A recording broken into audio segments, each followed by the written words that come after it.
पूरी दुनिया को टैरिफ से, सैंक्शन से डराने धमकाने का काम जो अमेरिका कर रहा है, और अपने जिन हथियारों को वो डिस्प्ले में तमाम जगहों पर बेचकर रखकर, जिनके नाम बड़े फैंसी से पूरी दुनिया में प्रचारित करके वो बेचने के चक्कर में लगा हुआ है, देखिए कैसे उनकी कलाई खुलती जा रही है। अमेरिका के लिए क्या ट्रंप एक तरीके से बुरे दिन लेकर आ रहे हैं? मैं क्यों कह रहा हूं आगे आपको बताऊंगा, लेकिन पहले ये खबर देखिए कि असीम मुनीर के कुचक्र का पर्दाफाश हुआ है। देश की नागरिक सरकार को कुचलने की तैयारी 4A रणनीति को लेकर चल रहा है मुनीर। 4A क्या है रणनीति? 4A की रणनीति मतलब आर्मी, अल्लाह, अमेरिका और एटॉम, इसको लेकर मुनीर चल रहा है। ये 3A के बारे में तो आपने पहले ही सुन रखा होगा, ये चौथा A जोड़ा गया है, लेकिन इनको ये मालूम नहीं है कि ऐसे वक्त में जोड़ा गया है जहां इसको सब्सक्राइब करने वाले, इसको देखने वाले, इसको मानने वाले लोग सबसे कम हैं। और ये काम, ये न्यूक्लियर ब्लफ निकालने का काम किया है हिंदुस्तान ने। मार्शल पी के श्रीवास्तव मेरे साथ जुड़ रहे हैं, मेजर जनरल के सिन्हा मेरे साथ आज की चर्चा में एक बार फिर। सर, ये एटॉम इन्होंने जोड़ा है, राइम करा के जोड़ा है, ये सुनने में बड़ा फैंसी लग रहा है, लेकिन इससे कम तो कभी रहा ही नहीं उनका एटम वाला। अब उनको मजा नहीं आया। 3 एसेस कहते थे ना, उनका 4 एसेस इन अ पैक।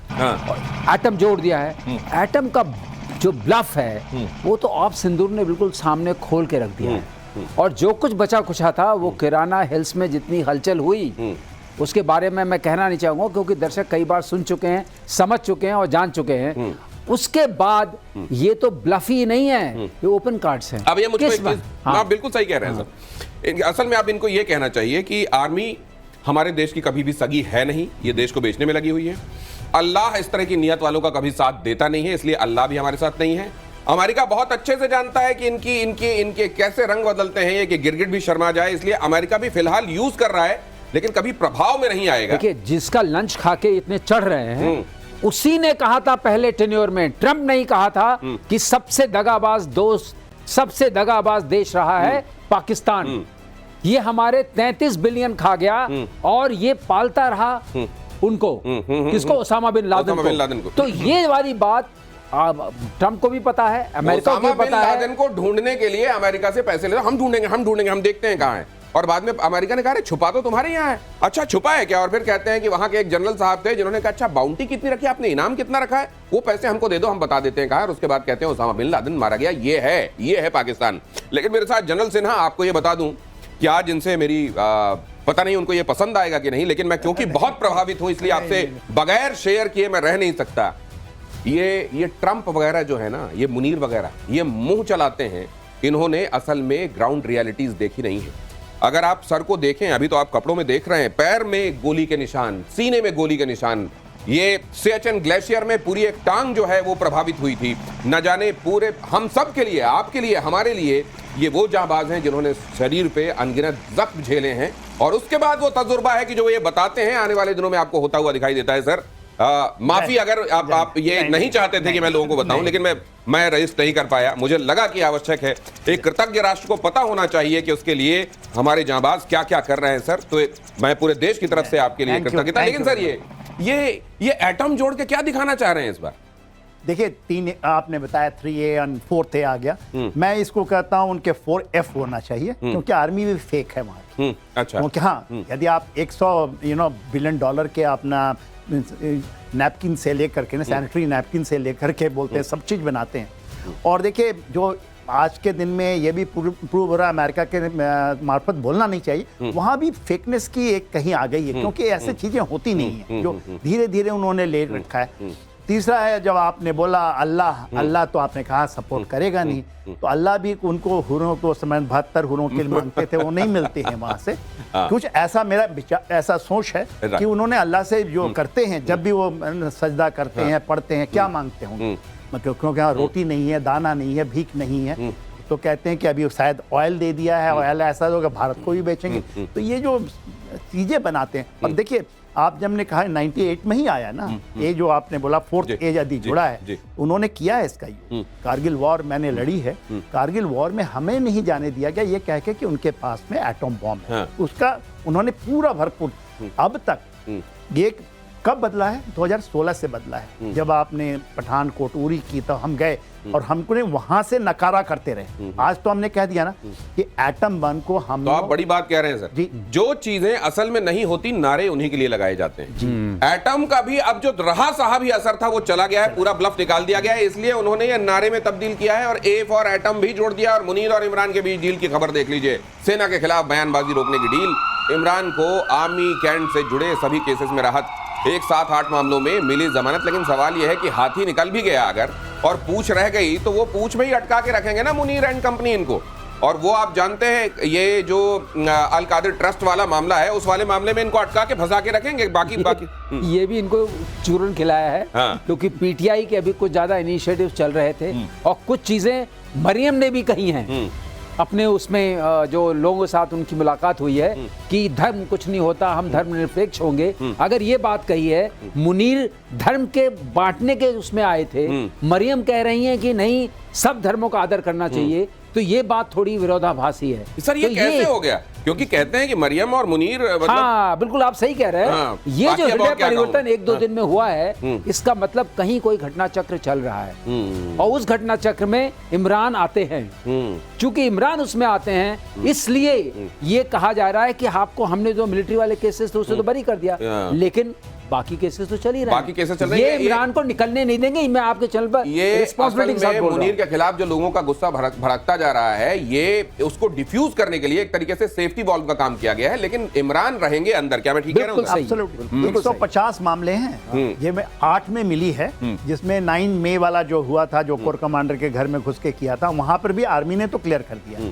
मगर देखिए ये इतने सातिर हैं, ये किसी चीज को भी यूज कर सकते हैं यदि इनको ये लगता है। क्योंकि वहां पर इनको 3 को आपने मरियम का बताया, इसके पहले शहबाज शरीफ और उनके बड़े भाई नवाज शरीफ और मरियम को संभालना बड़ा मुश्किल है आज के दिन। तो इनको लगता है कि ये तो मरे हुए सांप है, इसको यदि हम बैठा देंगे, क्योंकि इनका जो सपना है ना, एक सपना है कि ये आना चाहते हैं बैकडोर से, वहां संविधान का ये संशोधन करके आना चाहते हैं, प्रेसिडेंट रूल की तरफ आना चाहते हैं। ये कहते हैं जो पार्लियामेंट्री सिस्टम है उसको, ये बात चली थी पाकिस्तान के अंदर, मगर वो कहीं दब गए। तो ये क्या सातिर खेल खेलेंगे? यदि वहां पहुंच जाते हैं डोनाल्ड ट्रंप के पास और लंच कहाँ आते हैं और हमारे प्रधानमंत्री उधर कनाडा में बैठे थे, तो सोचिए कितने शातिर होंगे। तो ये शातिर होने में इनकी तो खैर इनका कोई सानी नहीं है, लेकिन यही शातिरपना ये इनके ऊपर अपने ऊपर भी लागू है, खुद घर पर भी लागू है। तो असल में उस आग से खुद को भी जला रहे हैं। और लाहौर से इमरान खान का भांजा अगवा हो गया है, मुनीर पर लगा है किडनैपिंग कराने का आरोप। ये खबर मैंने आप बताई थी आपको, एक बार इसके मायने भी समझिए। सेना की आलोचक रही है इमरान की बहन, और क्योंकि सेना को अगर पाकिस्तान के अंदर चैलेंज कर दिया गया तो फिर जाहिर है उसको तो फिर घर तक छोड़ के आती है सेना, और घर तक मतलब वहां जेल तक।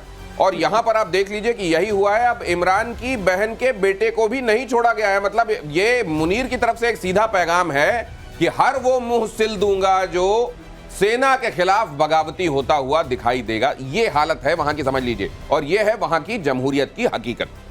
बिल्कुल सही कहा दिनेश जो आप कह रहे हैं, लेकिन आप देखिए किस तरीके से ये पियानो के बटन की तरह दबा रहे हैं। इमरान को उधर से 8 चीज से निकाला, भांजे को दबा दिया, किडनैप हो गया।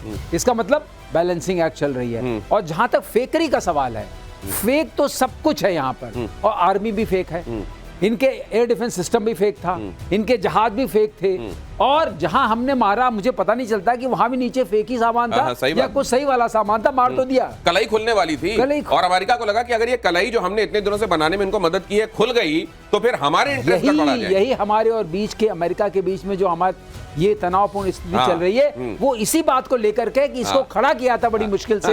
एक उसकी तरह ना आपने, अरे वो खेत में जो पुतला खड़ा कर देते हैं, आदमी नहीं होता पुतला होता है, लेकिन वो पुतले का भी आदमी वाला भरम बना के पंछियों को दूर रखा जाता है। वो भरम जो था वो एटम वाला भरम भारत ने निकाल दिया, टूट ही नहीं गया, एकदम छूट गया। और उससे कोई मानता ही नहीं, सड़क पे कोई नहीं मानता। और पाकिस्तान का दोस्त चीन जरा देखिए, वो फिर से बेनकाब हुआ है। आतंकवाद पर पाकिस्तान की सराहना की, पाकिस्तान के साथ सहयोग बढ़ाने का ऐलान किया।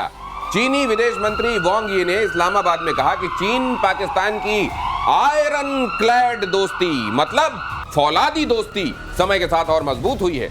भारत के बाद पाकिस्तान दौरे पर गए थे चीनी विदेश मंत्री। ये एक ही दिन में इतने सारे रंग बदलने का भी मादा होना चाहिए।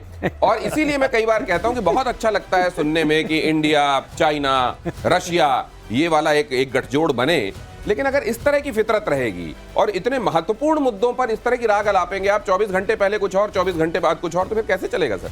देखिए, मैं इसमें कहीं क्रेडिट देता हूं पाकिस्तान को। देखिए, वो बंदर बना हुआ है और जब वो 2 बिलियन के अंदर में जो बांटता है, कोई उसको देता है सीपैक से, अभी सीपैक 2 आने वाला है, सुन रहे हैं, सीपैक 2 भी आएगा जिसमें खेती भी आ जाएगी, पूरी खेती आ जाएगी, तो वो उसकी बात कर रहे हैं। और वो बंदर है, उसको भी बांटता है। देखो, अमेरिका को भी बोलता है कि तेल ले जाइए, और उसको भी बोलता है वहां पर भी है, ऐसा तो होगा।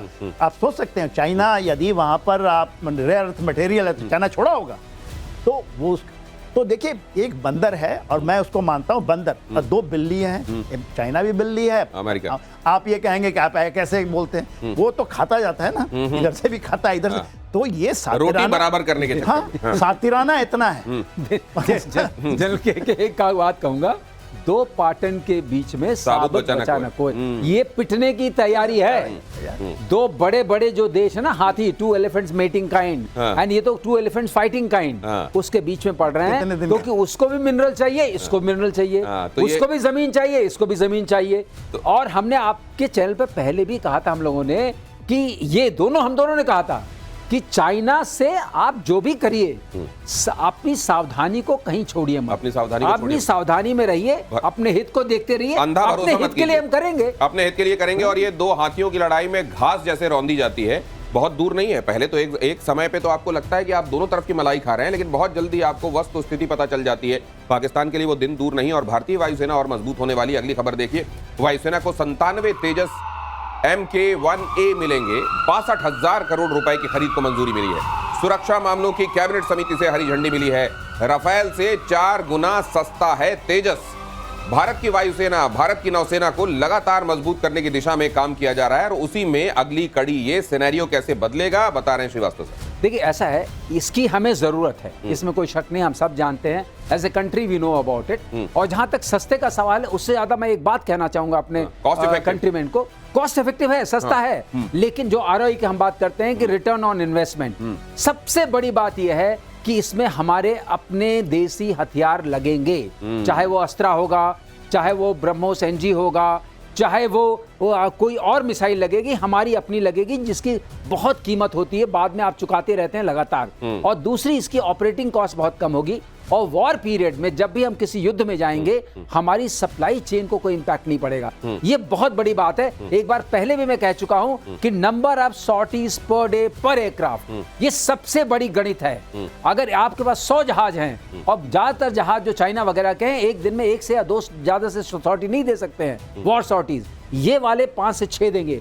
आप समझिए इंपैक्ट कितना पड़ा, 1000 3000 का काम करेंगे। ये बड़ी बात होती है। तो सस्ते ही नहीं है, इफेक्टिव भी हैं, कॉम्बैट वर्दी भी हैं, सप्लाई चेन की प्रॉब्लम नहीं है, और कौशल बढ़ता ही जाएगा। और इसके बाद हमें एक ऐसा प्लेटफॉर्म मिलेगा कि हम इससे स्टेल्थ बनाएंगे, इकोसिस्टम बनेगा, और देश को हर तरह से तरक्की मिलेगी। लेकिन ये जो पहले होता था, ये जो हम पहले चेंजेस या पहले किसी तरीके की डील के बारे में पहले उसको कंसीव किया जाना, फिर उसको एग्जीक्यूट किया जाना के संदर्भ में जो हम देखते थे, टाइम उसमें जो लगता था, और इस समय जो हम देख रहे हैं स्पीड, क्या जनरल सिन्हा आपको ये हैरान करती है स्पीड? देखिए, स्पीड में ये 32 साल पुराना है, हमारा तेजस है ना, LCA वाला प्रोग्राम, हमने सब चीज बना लिया है तकरीबन। केवल इंजन का मसला था, इंजन का मसला 4 साल पहले आना था, मगर आया अपडेट्स। तो अभी जो हम कह रहे हैं ना, 2 स्क्वाड, हम 4 स्क्वाड 5 स्क्वाड बना रहे हैं। सबसे बड़ी बात जो हमें देखनी चाहिए, आपके दर्शकों को समझनी चाहिए, जो ये रिप्लेस करेगा, कौन सा, उन एयरक्राफ्ट करोगा, MiG-21 को करेगा, आपको पता ही है ना, ये सब बात तो सबको पता है। तो ये जिसको रिप्लेस कर रहा है, हम कहते हैं ना 29 चली गई स्क्वाड, क्योंकि ये सबको जानना चाहिए कि 42.5 स्क्वाड की बात होती है, हमें चाहिए 2 फ्रंट वॉर के लिए। अभी 42 स्क्वाड्रन, 43 स्क्वाड्रन की बात होती है, और ये एक में 18, हाँ, 20 मान के चलिए, 20 मान के चलिए। तो देखिए क्या हो रहा है, हम 35 तक देख रहे हैं। हम अभी मैं पढ़ रहा था एयर पावर मैट्रिक्स इन साउथ एशिया, इसके अंदर में हमने जो भारत ने बनाया है कि not 42, we will go double to that, ओहो। और हमें ये बनाने की क्षमता, इसलिए प्रधानमंत्री जो आपने बात किया था कल, शायद आपने बताया था कि किस तरह से जो वहां पर चल रहा है यूरोप वाला, हम जा रहे हैं, जो फ्रांस, जर्मनी और स्पेन वाला, उसको भी ज्वाइन कर रहे हैं, तो चीजें बदलेंगी, मगर हमें बड़ा क्रिटिकल समय इसको बचा के रखना है। 35 तक। ये फेज बड़ा क्रिटिकल है। और इधर देखिए, अमेरिका के लिए टाइम बड़ा क्रिटिकल चल रहा है। कैसे, जरा देखिए, राफेल ने अमेरिकी F-35 को किल लॉक किया। राफेल, ये फ्रांस का जहाज जो आप जानते हैं भारतीय वायुसेना के पास भी है, इसने अमेरिकी F-35 को किल लॉक किया। स्टेल्थ फाइटर F-35 राफेल के सामने चित हुआ। अटलांटिक ट्राइडेंट युद्धाभ्यास में राफेल का कारनामा। फिनलैंड में चल रहा है ये युद्धाभ्यास, और युद्धाभ्यास में फ्रांस, अमेरिका, ब्रिटेन, फिनलैंड की वायुसेना शामिल। ये तो कमाली। सर ये समझाइए जरा, ये किल लॉक मतलब उसके जो किल लॉक का मतलब ये होता है, जब आप एक्सरसाइज करते हैं तो हम एक्सरसाइज नेचुरली लाइव वेपन से नहीं करते। आप उसको, जब आपका वेपन सिस्टम टारगेट में लग जाता है और आप वर्चुअल मिसाइल लॉन्च कर देते हैं, वो जाके वहां हिट करती है, तो उसको किल लॉक कहते हैं। किल लॉक मतलब कि अगर ये असल होता तो आप मर गए होते। ये चेकमेट वाली सिचुएशन। और किल लॉक का एक मतलब और होता है कि आप उस लॉक को तोड़ नहीं पा रहे हैं अपने मैनोवर से। तो इसमें कौन सी चीज काम आती है? इसमें दो चीजें काम आती हैं। अगर आपका जहाज सुपर मैनोवरेबल है तो वो मिसाइल लॉक को तोड़ सकता है। ठीक है।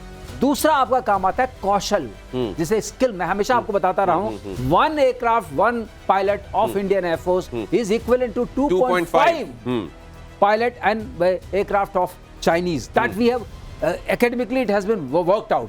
यहां पर क्या है, स्किल लॉक का मतलब यह है कि ये जो पायलट था और इसमें जो पायलट था वो ज्यादा सक्षम था। और क्यों सक्षम था इसका बता देता हूं कि 10 की अपनी एक सीरीज है, उसमें उनका F1, मतलब जो राफेल बनाने वाली company, F1, F2, F3, F4, F5, तो ये एक सीरीज है। और अभी इस सीरीज में ये F3 पर है। तो ये जो सीरीज बनती है, इससे आपका पता चलता है कि आप उसी जहाज को फ्यू मोर एवियोनिक्स, ज्यादा आपका एक्सपेंशन होता है, तो आप लगातार उस पर काम कर रहे हैं, आप प्रैक्टिस में रहते हैं, और इसीलिए आपकी स्किल बढ़ती रहती है। भारतीय वायुसेना से मांग उठती है कि अगर बाहरी जहाज खरीदना है तो आप इसको खरीदिए, और उसमें आपका तेजस बहुत काम आएगा, क्योंकि तेजस आपने Mark 1A बनाया, Mark 2 बनाया, उसका हम जाएंगे, तो एक तरीके की सीरीज बनती जाती है। सीरीज तो आपको प्रैक्टिस के लिए एक तरीके से पाथ बनता जाता है। लेकिन अब दूसरा सवाल यह है कि F-35 की और कितनी भद पिटेगी।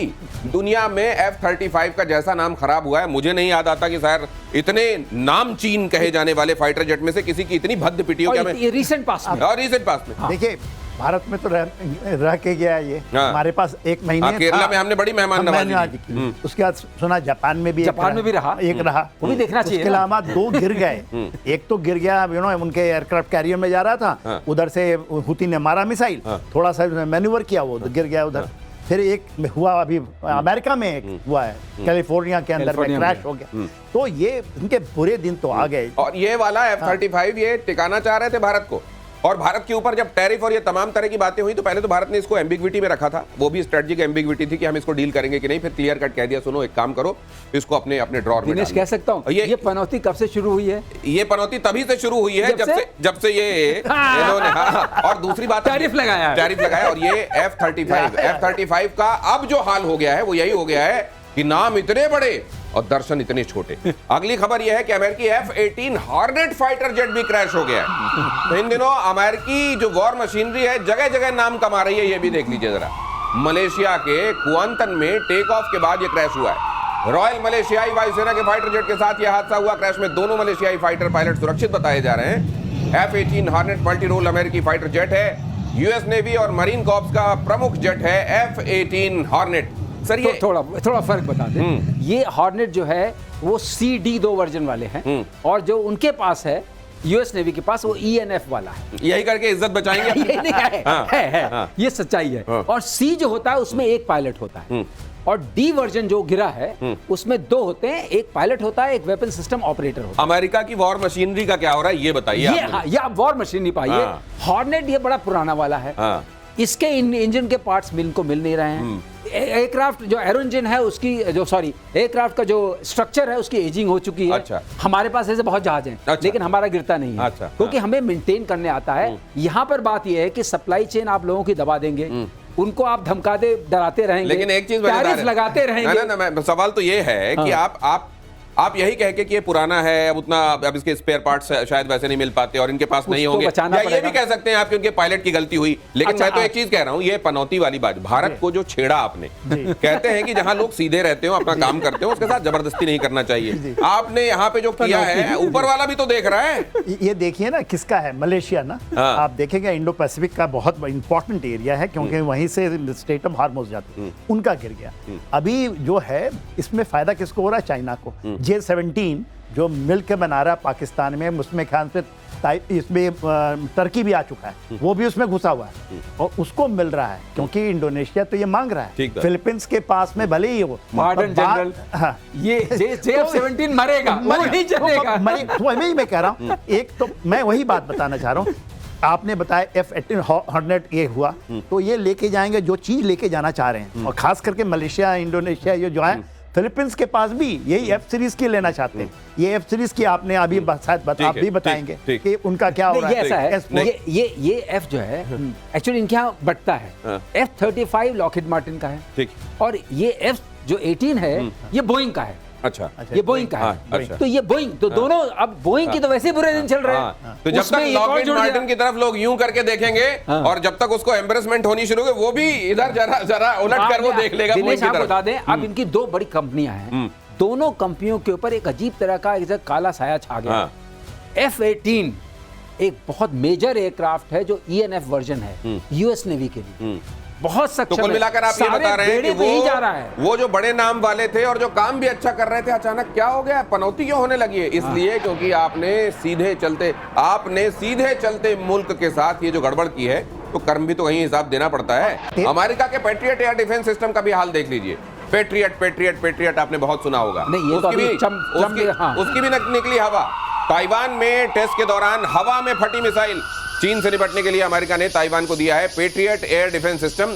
दुनिया के महंगे और सुरक्षित एयर डिफेंस सिस्टम के तौर पर पैट्रियट की गिनती होती है। ताइवान की सेना ने कहा कि हमको वजहों के बारे में अभी पता नहीं है, हम वजहों की जांच कर रहे हैं। अब बोलिए सर।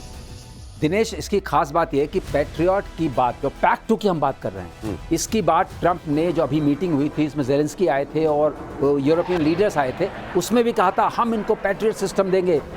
एंड ही हैज़, वो बार बार कह रहे थे ये सबसे ज़्यादा मजबूत, सबसे ज़्यादा प्रभावकारी और सब कुछ है। आपने देखा क्या हुआ, फट गया। ये फटने का मतलब, अगर मैं आप मुझसे पूछे, मैं मिसाइल के उससे बताता हूँ, इसका मतलब कि जो इनका रॉकेट मोटर होता है, उसकी जो आपने डिज़ाइन की और जिस तरीके से कंस्ट्रक्ट किया, वो इवन नहीं है। उसके अंदर जो वेल्डिंग ठीक नहीं है। ये बहुत बड़ी रॉकेट में एक ही खास बात होती है, उसका रॉकेट इंजन जब उसमें बूस्टर लगता है या प्रोपेलेंट लगता है, वो फटना नहीं चाहिए। यही उसकी सबसे बड़ी काम की चीज है। और बूस्टर 4 सेकंड में फटा है, ये बूस्टर फेज में फटा है। बूस्टर फेज का मतलब जो बूस्टर का प्रेशर बना तो रॉकेट उसको ले नहीं पाया। चलिए, अभी अगर ऐसा हो गया है तो आपने देख लिया, बहुत बुराई है। F-35 आपने देख लिया, हॉर्नेट का आपने हाल देख लिया, आप पैट्रियट भी मुबारक हो सर। ये बहुत है अमेरिकी वॉर मशीनरी के हाल इन दिनों। एब्सोल्युटली। देखिए जो ये चीज हुई है ना, क्योंकि इसकी तुलना S-400 से हो रही है, और S-400 खुद S-400 रशिया का मार रहा है कहां पर? यूक्रेन के अंदर, कीव के अंदर में 4 बैटरी तबाह हो चुकी, ये तो खबर ही है। दूसरे अलावा जितने भी आए, जर्मनी से भी आए, फ्रांस से भी, वो पैट्रियट सिस्टम नहीं है, चाहे वो ओडेसा में हुआ, वो भी मार रहा है। तो जिस तरह से S-400 हमने लिया है, हमारे पास तो 5 बैटरी, इसके अलावा S-500 आने वाला है। तो देखिए क्या हो रहा है, 2 चीज़ें, क्योंकि यहाँ इसका प्रोडक्शन भी शुरू होने वाला है भारत में। ये देखिएगा, मैं आपको बता रहा हूँ, इस साल के अंत में जब आएंगे ना पुतिन साहब, इसकी घोषणा होने वाली है। तो हमारे लिए बड़ा अच्छा है, क्योंकि ये जो देश है ना जहाँ पर ये हो रहा है, और ये इस पर हम लोग की पहुँच पड़ रही है, क्योंकि ये एशियन कंट्रीज़ हैं, साउथ एशिया। जब हम एक्ट ईस्ट की पॉलिसी में हम जब बात करते हैं, आज के दिन में फिलीपींस तो हमारे साथ आ चुका है, ब्रह्मोस क्यों, उसके साथ वियतनाम आ चुका है, मलेशिया तेजस लेगा, मलेशिया की एक डेलीगेशन आई हुई थी तेजस के लिए। हमारे पास इंजन की कमी पड़ गई है, इसके कारण पीछे पड़ गए। तो ये सारा का सारा जो है ना आपके फेवर में जाता हुआ। ये जो पैट्रियट है ना, ये फेज्ड एरिया ट्रैकिंग रडार का ये इन्होंने ऐसा करके पैट्रियट बनाया है। पैट्रियट मतलब जो देशभक्त को आप पैट्रियट कहते हैं, लेकिन अब ये पैट्रियट, इसको पहले ये कहा जा रहा था कि पैट्रियट को जमाने के सामने दिखाने से भी अमेरिका बहुत दिनों तक बचता रहा, इसलिए कि उसको भी ये डर था कि जितना हवा उसने बनाया हुआ है इसका कहीं ऐसा तो नहीं होगा कि ये फ्यूज उड़ जाए। अब ये पेट्रियट को लेकर भी दुनिया में ये बात फैल जाएगी क्या कि गड़बड़ी है बल्कि इसमें? आपके चैनल पर हम लोग एक बार बात कर रहे थे कि हाइपरसोनिक मिसाइल्स अगर आती हैं तो उसको इंगेज करने के लिए कौन सा एयर डिफेंस सिस्टम चाहिए जो यूक्रेन कर लेने की मतलब कोशिश अगर कर बहुत रहा है। तेज मिसाइलें आ रही हैं, हाइपरसोनिक मिसाइलें आ रही हैं, तो उनको पकड़ने के लिए और उनका एंगेज करने के लिए क्या चाहिए जी? तो उसमें PAC-3 हाँ। पैट्रियट का नाम था। हाँ तो ये PAC-2 है जो फटा है जी। ये अपने आप में बहुत बुरा संकेत है। हाँ, ये संकेत है बिल्कुल रूट तो लेवल पे। ये जो है मिसाइल ना, नहीं फटी है, ये आज तक मैं आपको एक चीज और बताऊं, दर्शकों को बड़ा आनंद आएगा। आज तक हमने सैकड़ों लॉन्चेस किए हैं अपने बनाए हुए मिसाइल्स के, स्वनिर्मित, एक भी फटा नहीं है। बूस्टर फेज में अगर मिसाइल का रॉकेट मोटर फट जाए जनरल से तो नबी कुछ समझिए कहा जा रहा है, जल्दी से बहुत गलत हो गया। देखिए इसकी कॉस्ट देखिए 9,000 का एक बैटरी, 9,000 करोड़ का, और एक मिसाइल जो है 4 करोड़ की है। अब सोच लीजिए, तो आप बोलिए कौन खरीदेगा ये? कौन खरीदेगा, और खरीद सिस्टम मिलेगा को तो ले क्या लें। वो पर्पस सर्व होगा? और अगली खबर देख लीजिए, पुतिन की भीषण बमबारी से थर्राया यूरोप। रूस ने यूक्रेन पर किया जबरदस्त प्रहार, एक साथ 574 ड्रोन, 40 मिसाइलों से हमला। राजधानी कीव और लवीव टारगेट पर, एक की मौत और 15 से ज्यादा लोग घायल। अब ये दूसरे वॉर फ्रंट पर यहाँ क्या चल रहा है, जरा ये भी बड़ा दिलचस्पी के साथ देखते रहिए। वो इसलिए क्योंकि यहीं तो वो आग शांत कराने के लिए इन दिनों ट्रंप लगे हुए हैं। ट्रंप की वॉर मशीनरी का क्या हाल है वो मैंने आपको बता दिया। अब उनके एफर्ट्स नोबेल पीस प्राइज को लेकर जो चल रहे हैं वो किस तरीके से पीस होते जा रहे हैं वो भी जरा यहाँ देख लीजिए। किस तरीके से पुतिन ने, और पुतिन के सामने उनकी बत्ती बंद लग रही थी, और उसके बाद अभी पुतिन ये बता रहे हैं कि मैंने जो कहा है उस पर मैं कायम हूं और मेरी पोजीशन ऑफ स्ट्रेंथ भी कायम है। इसका मायने क्या है सर? मायने ये है, अगर आप इसकी टारगेट एनालिसिस करिए कि ये 574 जो वो गए ड्रोन और 40 मिसाइल गई किस टारगेट्स के लिए गई, तो आपको पता चलेगा कि जो लाइव में है, लाइव वेस्टर्न पार्ट है उसका, वहां पर एम्यूनिशन जहां से नाटो से आते हैं वहां इकट्ठा होते हैं, तो उन पर अटैक किया है। जहां एम्यूनिशन डिपोज हैं वहां अटैक किया है, और दूसरा इन्होंने ऑयल डिपो पर अटैक किया इसके। और जितना इंफ्रास्ट्रक्चरली उसको डैमेज कर रहे हैं, तो न तो इनकी आर्मी मूव कर सकेगी और न इनके पास संसाधन रहेंगे। लेकिन सर ये इतने दिनों से लवीव पर हमले कर रहे हैं, इतने दिनों से इंफ्रास्ट्रक्चर पर हमले कर रहे हैं, यहाँ पे जाकर ये स्टोरेज होता है वेस्टर्न हथियारों का, ये पोलैंड के बाद ये वहां सब जगह हमले हो रहे हैं, लेकिन इसके इतना कैसा क्या है, ये बार बार बना ले रहे हैं या वो पूरी तरह नष्ट नहीं हो पा रहा है? इसके पीछे क्या वजह है? देखिए जो सामरिक तरीके से जो आकलन है एग्जैक्टली है ये। देखिए रशिया कभी नहीं चाहता था 15 दिन में ये लड़ाई खत्म हो जाए, उसने दिया था मौका अप्रैल के अंदर में, वो एक करना चाहता था, ये लोग सब खड़े हो गए, उनको फेल कर दिया, समझौता होना चाहता। जब वो हुआ, he wanted to defeat, America defeated है स्ट्रेटेजिकली। किस लिए? 25% बचा है, ये जो आप बात कर रहे थे ना, इस पैट्रियट, यही उनका रिजर्व बचा है, और वो भी यदि एग्जॉस्ट हो गया आज के दिन में, जिस कंडीशन में पहुंचा दिया अमेरिका ने, इतनी 3.5 साल की लड़ाई, और अब 32 देश, अब कोई दे नहीं पा रहा घुटने। और देखिए मैं पहले भी बताया था, ये सब ठीक है, आपने कहा अलास्का में हुआ, शायद चीज़ें हो गई, मैंने उस समय इट विल बी फेलिंग, और रशिया को एक चीज तो पता चल चुका है कि ये जो विंटर है उसमें भी लड़ना है, इसलिए तेल के उन जगह जहां भी डिपो है वहां मार रहे हैं। अमेरिका की जितनी फैक्ट्री है, अमेरिका की वहां पे इलेक्ट्रॉनिक की फैक्ट्री है, उसमें ये तो आप बड़ा खतरनाक बात बता रहे हैं सर। वो तो 50 दिन की बात कर रहे हैं, वो महीने भर पहले 50 दिन का बताया था, महीने भर पहले वो 50 दिन की बात कर रहे थे ट्रंप, फिर तो अलास्का भी हो गया, और आप कह रहे हैं कि इधर तो विंटर्स की भी तैयारी है और उसको ध्यान में रखकर। तो अगली खबर भी देख लीजिए जरा, रशिया यूक्रेन शांति वार्ता के लिए ट्रंप का अल्टीमेटम, 2 हफ्ते के भीतर हो शांति वार्ता, टाइमलाइन मिस होने पर अलग रास्ता अपनाना होगा।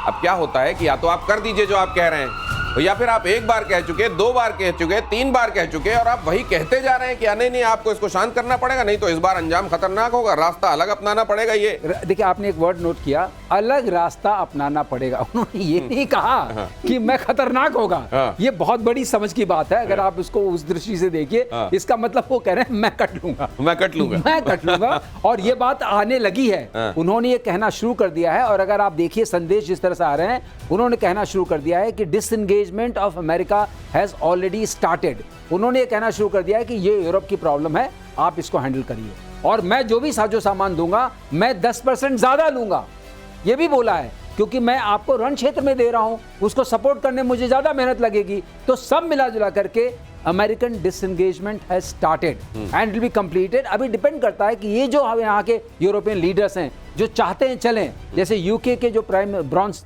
वो थे ना, वो लेके गए थे 22 अप्रैल को या उसी के आसपास समझौता होने वाला था। जेलेंस्की भी मान गए थे, तो इनको जाके उन्होंने पीठ थपथपाया। लेकिन यहाँ पे ये ग्राफिक्स बहुत अच्छा बनाया, एक बार दोबारा चलाइए। ट्रंप किस तरीके से मियाद देते जा रहे हैं, अपनी मियाद को ये देखिए 29 मई 2025, 1.5 से 2 सप्ताह के भीतर भीतर इसमें शांति आनी चाहिए, शांति के लिए प्रयास होने चाहिए। जुलाई 2025 में 50 दिन का टाइम दे दिया। हर बार ये टाइम दे रहे हैं और टाइम लाइन जो है वो एडहेयर हो नहीं रही है। और उसके बाद फिर से पहले एक दिन से शुरू हुआ। पहले एक दिन से शुरू, लेकिन जनरल सिन्हा अब ये इतने बार हो गया है कि अब तो लोग इतना सभी गंभीर 50 ग्राम भी गंभीर नहीं लेंगे। पर इसको इस तरह से पढ़िए, देखिए यहाँ से पुतिन कह रहे हैं कि आ जाओ मॉस्को में, कल कर लेंगे, आप आ जाओ। तो इसी आज होना था, उन्होंने फ्राइडे का डेट दिया था, आज ही फ्राइडे को कर लेते हैं। मगर अभी बात क्या है, जो जेलेंस्की और उसकी टीम है, जो 7 मेन है उसमें जो पहुंचे थे वहां 6 मेन है, एक और भी पहुंच गया था। तो देखिए बेसिकली उसको अल्टीमेटम दे रहे हैं कि हम निकलने वाले हैं। $90 बिलियन का एक उन्होंने झांसा तो दिया था कि हम कमाएंगे, आप करिए, और वो लोग $1000 बिलियन की बात कर रहे हैं। तो देखिए वहां पर भी बंदर बाट ही चल रहा है। ये आप देखिए कि कौन ले जाए।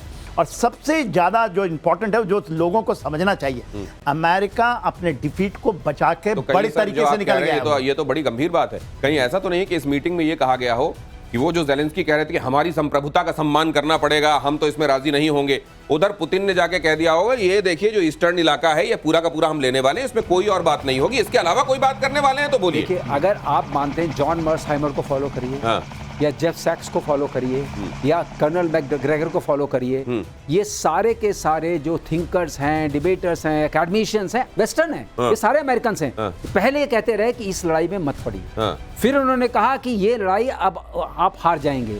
अब कह रहे हैं आप हार चुके हैं, क्योंकि जितने भी ऑब्जेक्टिव्स थे उनके पुतिन के उन्होंने अचीव कर लिए। पुतिन के ऑब्जेक्टिव अचीव हुए हैं, क्योंकि नाटो में वो शामिल होने नहीं देंगे, मिलिट्री को इन्होंने कंप्लीटली वीकन आउट कर दिया है, और जो इलाका रशियन डोमिनेटेड था उसको कब्जे में ले लिया। तो ये तीनों से हटेंगे नहीं, और ये तीनों अभी आ चुके हैं, वो लाइन जो आप बता रहे हैं, क्योंकि एक तरीके से हार आपकी हो ही गई है, तो अब कहने में यही भलाई है कि हम तो इसमें थे ही नहीं, हम तो इसमें है ही नहीं, हम इसमें खुद को डिसएंगेज कर रहे हैं। ये तो जेलेंस्की जाने और पुतिन जाने, ये वाला हाल आने वाला है क्या। और इधर देखिए किम जोंग ने नॉर्थ कोरियाई सैनिकों को सम्मान दिया, यूक्रेन के खिलाफ जंग में भाग लेने वाले सैनिक सम्मानित, रूस से लौटे सैनिकों के लिए कॉन्सर्ट, शहीद सैनिकों के परिवार वालों के साथ डिनर। उत्तर कोरिया का दावा, रूस में उसके 15,000 सैनिक तैनात, रूस के लिए युद्ध में लड़ते हुए 600 सैनिक शहीद हुए। इस समय वर्ल्ड में कहीं भी कुछ कहा जा रहा है, कुछ चल रहा है सर, उसका बड़ा सिग्निफिकेंस है। इसका सिग्निफिकेंस क्या है जनरल सेना? देखिए ये बहुत बड़ा सिग्निफिकेंस है। किसी बैटल के अंदर में डायरेक्टली आप अपने फौज को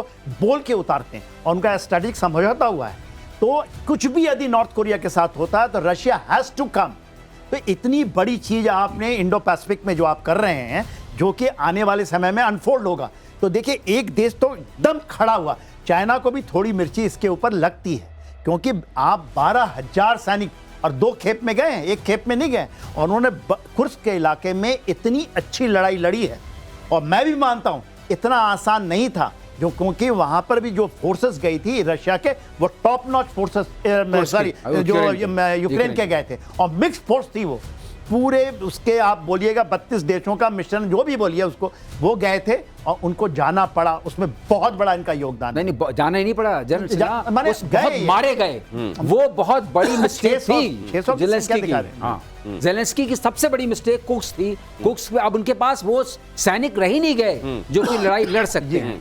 और इधर देखिए एक और वॉर फ्रंट, इजराइल से युद्ध विराम के बाद ईरानी नेवी का पहली बार सैन्य अभ्यास। युद्धाभ्यास में ईरानी नौसेना ने 1 मिनट में 11 मिसाइलें दागी।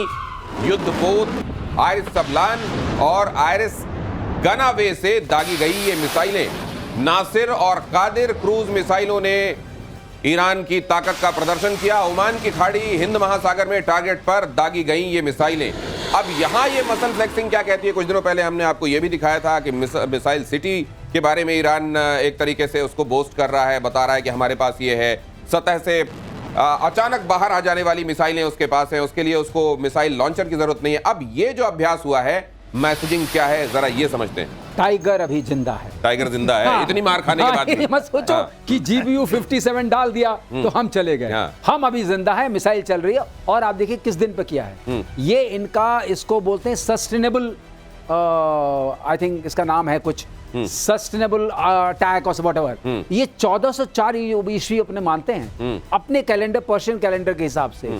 और इनके यहाँ 21 मार्च जो होता है वो दिन से शुरुआत होता है, पहला कैलेंडर का दिन, क्योंकि उस दिन दिन और रात उस दिन बराबर होते हैं। तो ये सारा अगर आप देख के चलिए तो बहुत सांकेतिक दिन पर इन्होंने अपना वो किया है पूरा प्रहार, और पर्शियन जो कहते हैं लेगेसी है या कल्चर उसको दिया है, और कह रहे हैं कि अभी हम जिंदा हैं और लड़ेंगे जब जरूरत पड़ेगी। तो सर ये इसका महत्व भी सांकेतिक ही टोकन ही रह जाएगा क्या? ये देखिए हम थोड़ा टोकनिज्म है ना। हाँ। अब यहाँ पर देखिए हम ये जरा ये बता रहे हैं कि अगर दोनों की नेवी को कंपेयर कर लें तो आपको ईरान की नेवी ज्यादा भारी दिखाई देती है, और ये दिखाई देता है कि नेवी वाले मामले में, लेकिन क्या नेवी वाली मसल फ्लेक्सिंग का ईरान इजराइल वाले टेंशन में ज्यादा रोल है क्या जनरल सिन्हा?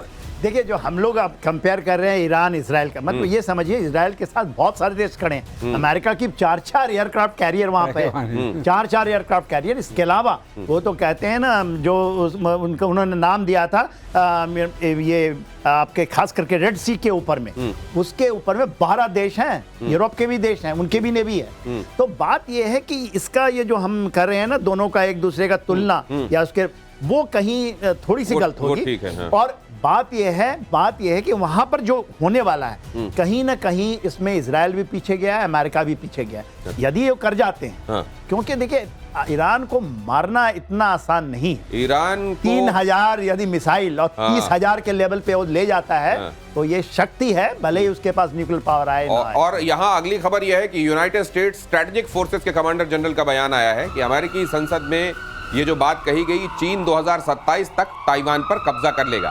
चीन तेजी से बढ़ा रहा है परमाणु हथियार। वैसे तो चाइना हमेशा अपनी एक टाइमलाइन बताता रहता है ताइवान पर कब्जे को लेकर, लेकिन अमेरिका भी अब ये बात कह रहा है। और अमेरिका हमेशा, असल में आप इन कुछ बयानों को जोड़कर देखिए, बीते दिनों ताइवान की तरफ से अमेरिका को यह भी कहा गया था कि चाइना वाले मैटर में हम सेल्फ सफिशिएंट हैं, आप बहुत ज्यादा मदाखलत मत कीजिए, हम देख लेंगे इसको। वो इसलिए क्योंकि पीस मेकिंग एक अलग बात है, लेकिन उसको बोस्ट करते रहना और जिसके लिए आप ये प्रयास कर रहे हैं उसको बिलिटिल करके दिखाना और ये दिखाना कि है वो तो हमारी कोशिशों की वजह से इसका एग्जिस्टेंस है, ये किसी भी मुल्क की गैरत और खुददारी को ललकारता है। इसलिए ताइवान ने कहा हम अमेरिका के बगैर देख लेंगे। अब उधर से जैसे ये बयान आया, इधर अमेरिका में ये कहा जा रहा है कि देखो बहुत जल्दी ताइवान के ऊपर चाइना कब्जा करने वाला है। यही है सही, बिल्कुल सही आपने आकलन किया है। और इसमें एक आकलन और बता दें, वहां से कई तरह की आवाजें आ रही हैं, वो ये कहना चाह रही हैं, चाहे वो सेनेटर हेली हों या आपके ये कमांडर, जॉइंट फोर्सेस कमांड के कमांडर हों, ये सब कहने की कोशिश कर रहे हैं कि हमने 20-25 साल में अपनी स्ट्रेटजिक रिलेशनशिप बनाई थी इंडिया के साथ, भारत के साथ, उसको क्यों आप दरकिनार कर रहे हैं? क्योंकि उसकी बहुत ज़रूरत पड़ेगी। अगर चाइना जाता है, ताइवान पर कब्जा करता है, ये किसी भी सूरत में यूएस को मुबारक नहीं होगा, गले के नीचे नहीं उतरेगा, उनको लड़ना ही पड़ेगा। अगर वहां वो लड़ते हैं तो उनको कौन इंडो पैसिफिक में सपोर्ट करेगा? और इसीलिए तो ये जो आ रही है, ये बहुत नाजुक चीज है। ये समझाने की लोग कोशिश कर रहे हैं हर चीज बता करके, ये भी एक एंगल है। नहीं, समझिए भारत की कितना रिक्वायरमेंट है, कितनी इंपॉर्टेंस है हमारे लिए। फॉरगेट अबाउट भारत को, हमारी रिक्वायरमेंट है, भारत तो कर लेगा अपना काम, हमें उनकी जरूरत है। और इसमें दूसरा एक पक्ष आप ये भी देख सकते हैं कि अगर अमेरिका के पास वाकई ऐसी कोई सूचना थी और अमेरिका वाकई ताइवान के इंडिपेंडेंस का हिमायती है, तो उसको चुपचाप अपने मित्र को बता देना चाहिए कि देखो चाइना ऐसा कर रहा है। इस बात का ढिंढोरा पीट कर कि देखो ऐसा आने वाला है, ऐसा कोई खतरा आने वाला है, इसमें तो मकसद एक ही दिखाई देता है कि ताइवान कहीं इसको लेकर थ्रेटन्ड महसूस करे। ऐसा ही है ना सर? देखिए 2027 का जो आपने बात किया ना, इसकी गूंज केवल यहाँ नहीं सुनाई दे रही, इसकी गूंज आपको इंडो पैसिफिक, ट्रांस अटलांटिक में भी बोलते हैं कि इस समय रूस हम पर हमला करेगा। ये बेंचमार्क 2027 आपके दर्शकों को समझना चाहिए क्यों आया, क्यों नहीं 28, क्यों नहीं 26। 2027 में एक जो ये सी जिनपिंग है अपनी आर्मी को लिख के दिए हैं, उनकी डॉक्ट्रिन का हिस्सा है कि आपको world class, you have to be ready by this 20। तो मार्क मिलन जो थे पैसिफिक कमांड के कमांडर, जो नेवी के थे, उन्होंने कह दिया कि उसमें आपका हमला आएगा, वो तो चाइना करेगा ही। इसीलिए निकी हेली भी पहुंच गई थी, आपको पता है, जब उन्होंने घेरा डाला। टाइम कम है सर और कुछ खबरें बची हुई हैं, जरा वो बता दूं। एक बात और है उसमें सर, बात अगर आप बताएंगे तो रह जाएगा सर। टैरिफ खत्म होने वाला है इसका शीका। और टैरिफ केस में भारत के रुख से बौखलाया अमेरिका। ट्रंप के सलाहकार पीटर नेवारो ने भारत को क्रेमलिन की लॉन्ड्री बताया। बताइए, हद है। भारत पर रूसी तेल खरीदकर मुनाफा कमाने का आरोप लगाया। ट्रंप के सलाहकार ने भारत पर टैरिफ को सही बताया। ये नेवारो हर दिन इन दिनों निकल कर आ रहे हैं और आप देख रहे हैं इस तरह के बयान दे रहे हैं। क्रेमलिन की लॉन्ड्री, मतलब क्रेमलिन में जो गंदगी है उसको साफ करने का काम यहाँ हिंदुस्तान में हो रहा है। खैर, ये अब इनकी उम्र भी हो रही है तो इसको बहुत ज्यादा गंभीरता से क्या लिया जाए। बहरहाल ये खबर देखिए, ऑस्ट्रेलियाई पीएम पर नेतन्याहू का बड़ा आरोप। क्विक फ्लैश, नेतन्याहू का बड़ा आरोप, नेतन्याहू ने लगाया धोखेबाजी का इल्जाम। यहूदी समाज का अपमान कर रहे नेतन्याहू ने कहा गाजा को लेकर दोनों देशों में तनाव बढ़ा। ये भी खबर बहुत महत्वपूर्ण, ऑस्ट्रेलियाई पीएम पर नेतन्याहू का ये बड़ा आरोप। विवेचना इन खबरों की भी होती, नवारो को तो खैर किस दिन आराम से। लॉन्ड्री की बात हुई है ना, धुलाई होगी, आप चिंता मत कीजिए, प्रतिशोध में भी होगी। बहुत धन्यवाद सर पधारने के लिए और विश्लेषण के लिए। Thank you. क्योंकि अब पीता